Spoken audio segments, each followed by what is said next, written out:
ગામડું ગામ ને એક સંત બેઠા બેઠા મસ્ત ફકીર બેઠા હતા ને એમાં કોઈ આવીને કે બાપજી ચા પીશો, તેરી મોજ, લાવો ચા આપો.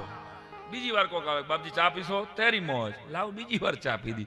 કોક ઓલી જમવાનું લઈને આવે કે બાપજી જમશો, તેરી મોજ, લાવ જમવાનું. બાપજી બીજો એક શબ્દ બોલે નહીં. એક સંત સાંભળજો, તેરી મોજ. એમાં એક જણો મારી જો રસગુલ્લા ક્યાંકથી લઈ આવ્યો, આપ જો સરસ મજાના રસગુલ્લા, એમ તેરી મોજ એમ કરીને રસગુલ્લું ખાધું બાપજીએ, પણ રસગુલ્લું બહુ બાપજીને ભાવ્યું નહીં. એટલે એને ઉપાડીને રસગુલ્લાનો કર્યો રસ્તા ઉપર ઘા. જેવો રસ્તામાં ઘા કર્યો એ ભેગું કોઈક નવું પરણેલું કપાલામાં હાયલું આવતું હતું ને એમાં એની ઘરવાળીને રસગુલ્લું સીધું નવા ડ્રેસ માથે આવ્યું. અને તાજે લગ્ન થયા હતા. ઓહો, જે હરખ હોય ને એ તો પરણેલા હોય એને જ ખબર હોય, જે પહેલી વાર નીકળ્યા હોય. સીધું આવ્યો રસગુલ્લું. એટલે કોણે આ રસગુલ્લું ઘા કર્યું? ઓલા માતમાએ જઈને સીધો, ઓલાને કઈ વિવેક જેવું હતું ને, માતમાનો કાટલો પકડીને ફેરવીને એક ફડાકો માતમાને માર્યો.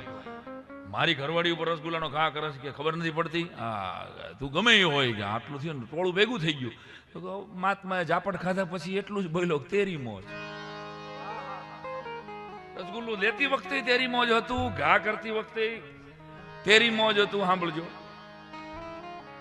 અને તેરી મોજ સાંભળ્યા પછી ઓલી બાઈ હતી ને સમજદાર ઘરની, સંસ્કારી ઘરની હતી કે આ ખોટું થઈ ગયું છે મારા વર્થી. એટલે 5-7 મિનિટમાં બાપજી માફ કરો, માફ કરો એટલું બોલ્યા ત્યાં તો એના ધણીને પેટમાં દુખાવો ઉપડ્યો. જેવો દુખાવો ઉપડ્યો એટલે ટોળું આખું ભેગું થઈ ગયું. આને શું થઈ ગયું? આખા ગોટો વળી ગયો. ઓલી બાઈ સમજી ગઈ કે આ સંતને દુભાવ્યા ને એટલે જ નક્કી આ ગોટો છેડ્યો છે. પગમાં સાષ્ટાંગ દંડવત કરીને પડે, બાપજી માફ કરજો. કે અરે કે કાં શું થયું? તો કે મારા વરને જુઓ તો ખરા. આ ગોટો વળી ગયો. બાપજી હાથમાં કમંડળમાં પાણી લઈને આમ છાંટ્યું, તેરી મોજ. વળી ઊભો થયો. ઊભો થઈને 2 જણા પગે લાગ્યા. પછી 2 જણાએ સવાલ પૂછ્યો કે આ ઘટના શું થઈ તો કયો? એટલે કે મારો ઘરવાળી માથે તમે રસગુલ્લાનો ઘા કર્યો, હું એનો ધણી છું, એ મારાથી થોડું જોઈ શકાય એટલે મેં તમને મારી લીધું. તો કે બસ એ જ ઘટના છે ભાઈ.